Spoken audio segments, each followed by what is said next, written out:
welcome back guys to another YouTube video. Today we're going to be doing a r90 fuel pump. We got right here, links in the description where you can buy this. So first, what you're going to want to do, get yourself a 10mm. Ours kind of disappeared, but you're going to take these two bolts out right here.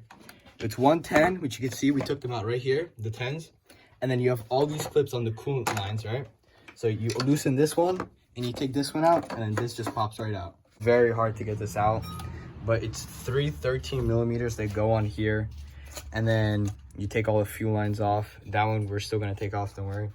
And you get your tool in. First you get this one in, and you want to also take your serpentine belt off. Just, you know, pull it and it will be all good.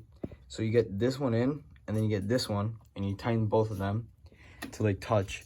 And then what you're gonna want to do, let's get your long one and stick it in there, and it should just pop right out. Once you remove everything, this little son of a piece of junk is so annoying to take out in this little tight space. And once you get that banjo bolt out, don't try and do what I did and try and take this off. I'm stupid for that. Take that banjo bolt out, and then we're spilling out like $5 worth of diesel in there, and this is your piece of junk slow high pressure fuel pump. Now we will be replacing it onto the R90. This is what adds the horsepower. When you install your R90, you need the 3-way remover. 1, 2, 3. That's the 3-way remover. You put this on first, and because I've been reading forums and everything, there's just no information about this on there. So when you have your R70 right here, you have a banjo bolt, right? Banjo bolt, whatever, right? It's just a return line, right? So on your other one, you have a nipple. So what you do is you cut that banjo bolt out, and you don't use it, and all you do is just get a 3/8 fuel line, and you connect it to that nipple, which I'm gonna try and show you right here. It's really hard to show you,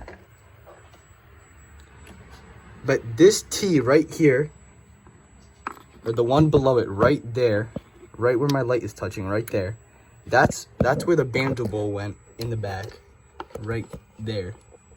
Now all I did was get a 3/8 fuel line and connect it, and once you're done with that, you plug it in, and then you take that one tool out, which you loosen this, you tighten up all the 13s on there, and then you put it back in. It was just super hard recording this because it was just super hard to figure this out because I've just been reading, but I thought this video just might be helpful, you know? So don't worry about that banjo bolt that they give you. Just literally get a 3/8 gas line and just connect it onto that nipple. That's it. And your R90 will run perfectly fine.